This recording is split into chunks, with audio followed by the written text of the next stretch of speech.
sometimes we're exposed to things, and unfortunately, because of the way society is today, we get greedy, lobha.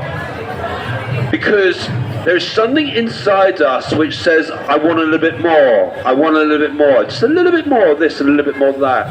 And often this is happening because we need something satisfied inside us. I'll give you an example. Before I was in Krishna consciousness, I was an emotional eater. So my thing was dark chocolate. I used to like eating chocolate. And if my emotions were high, I would eat a lot.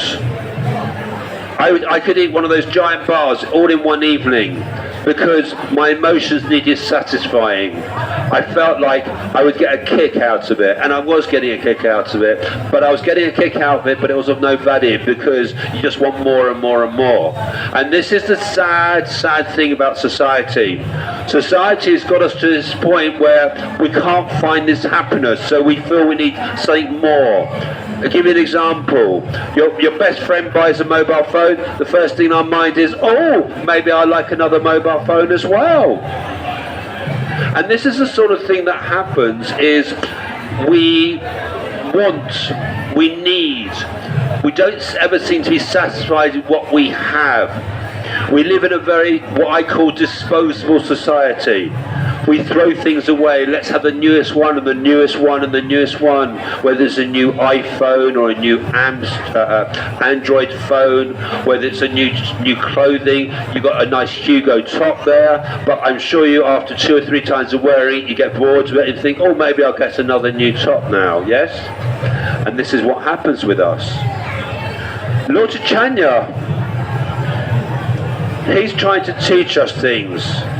He's trying to teach us to love things, but also to value things and to appreciate things. You see, Lord Chaitanya, he had the ability to eat as much as ever he could ever want. Whenever he was given maha, he could eat as much. But he was the Lord. We're not the Lord. And what we need to learn actually is to justify what we have. We need to learn to value what we have, because it's so easy just to be greedy. And then we think, and then we forget about, there are some people who don't have what we have. You've all got nice clean clothes on that are new today to wear. Some people live in rags, they have very little clothing. They don't have baths and showers, they don't have a home, they don't have prasadam every day. They can't drink clean water. But some reason or other, we get ourselves in the situation is, I want a little bit more, I want a little bit more, I want a little bit more. And the main reason why we get greedy isn't about greed. It means that we're just not satisfied with what's going on in our life at the moment. And we try to have something else that is going to satisfy it. It'll give us that little bit of a high, that'll give us a little kick, or it'll calm us in a certain way. And that's why people use intoxicants as well. They use intoxicants in order to find satisfaction, because they're not satisfied with what's going on in their life. Because living in this material world, life is one big challenge. It's very stressful. It's very hard. It's very harsh. But the Lord is trying to teach us. He's trying to teach us actually to have better qualities, better value, better appreciation, and not just dispose of things or replace things. I'll give you an example. I damaged my, because I do Dandla pranams on the floor, I wear through my sleeve. And someone else turned around and said, well, you get new clothing from the ashram. Why don't you just replace it? I can't just replace it. I feel I need to repair it and repair it and repair it until I can't repair it. Because we can't continue living in this disposable society. We have to value things, appreciate what the Lord gives us and shares with us. You see, our taste buds only need one bite of a maha sweet to satisfy for the flavour. The rest is all in the mind. We only need to taste it to know what it's like. and appreciate it. But we want that little bit more, and we want that little bit more. And I know what it's like to be greedy like that. I do seva in the deity kitchen department, and one of the benefits of doing seva in the deity kitchen department is we get Mahaprasad. And they used to give us a whole tray of Mahaprasad. And I didn't eat it all, I used to distribute it to other people, but I did get greedy and wanted to take more and more and more for some reason, even though I wasn't going to eat it myself. Because when people give us things, sometimes we just get hooked on it, and hooked on it, and hooked on it. And then I stopped taking, and now I just have one single sweet a day, and that's it. And that's my little treat from the Lord, by His mercy. And that's how the Lord teaches us. He teaches us, okay, can we have a level of intelligence that we do something in the mode of goodness rather than in the mode of passion or ignorance? And that's really, really important. Very, very important. And this is how we can transform our material lives into a spiritual life, by looking at whether we're doing it in the mode of passion, ignorance, or in goodness. And these are the lessons that the Lord takes us through. Does that answer your question? Did you have another question?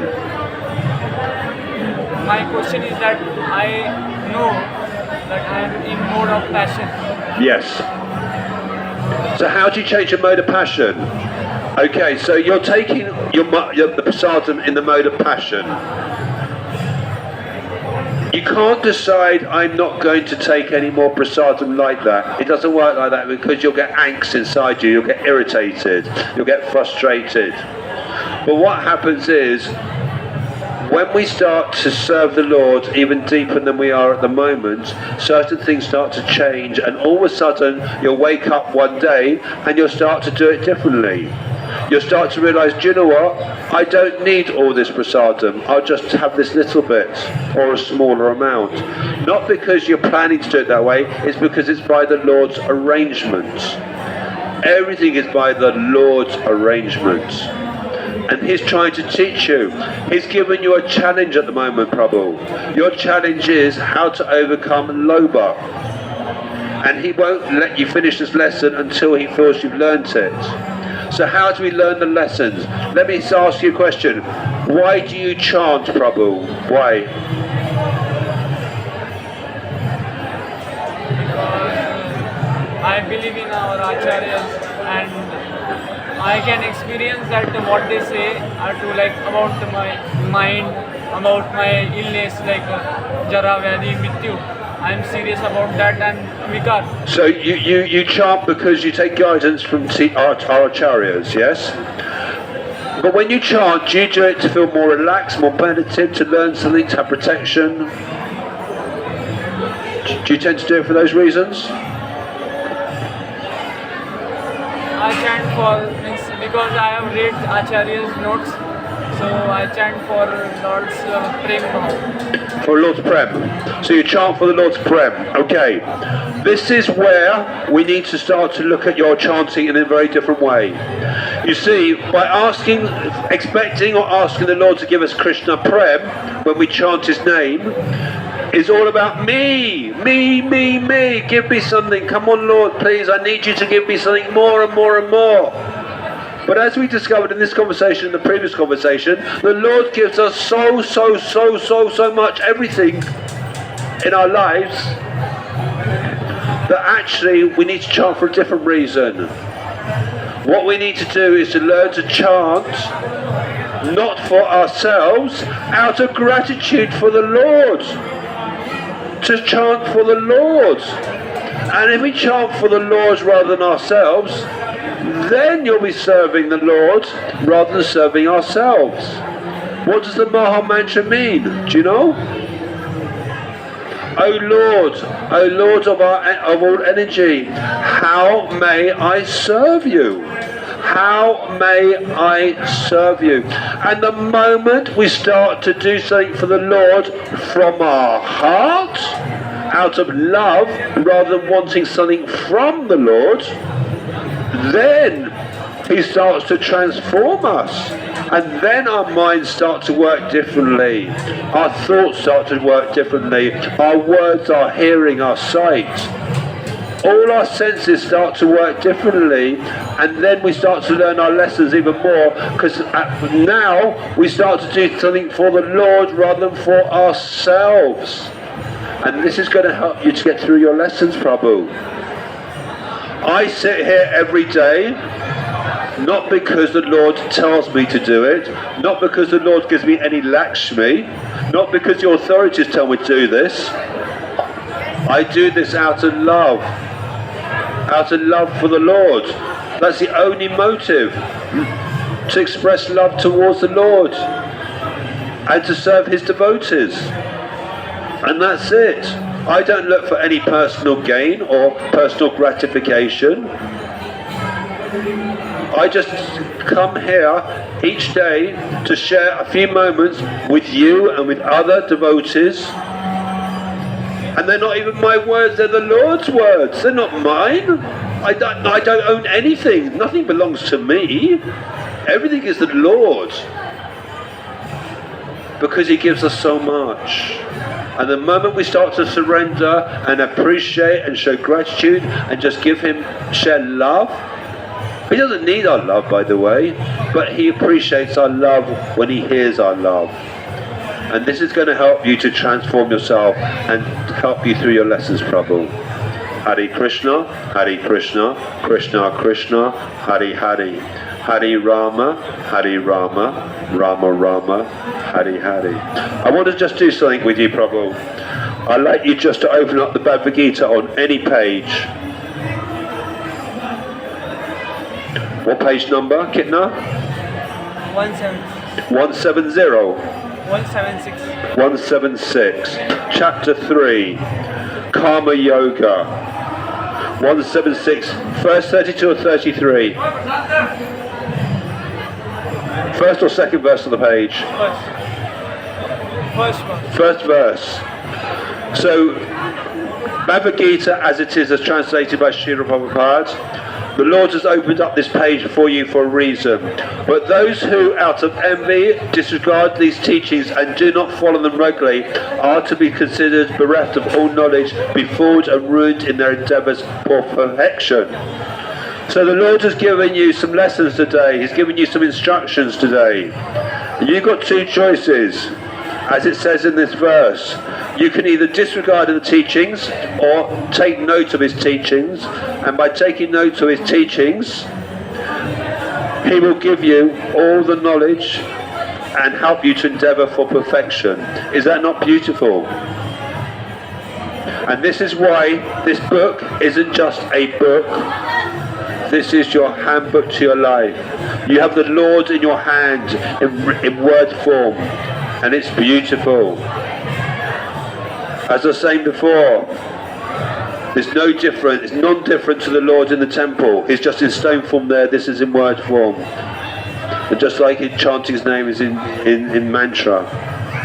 Just read one verse every day and take his mercy. Listen to his guidance. And he will take you through whichever lessons you need to in order for you to deal with whatever characteristics that he feels you need to deal with. Not what you need to deal with, what he wants to take you through. He's the one who decides your syllabus. But as he says here, you can either disregard or regard his teachings. And it's your choice of the outcome. Either be a fool or you have a life of perfection. I don't think there's much choice, is there? Hare Krishna, Krishna Krishna, Hare Hare.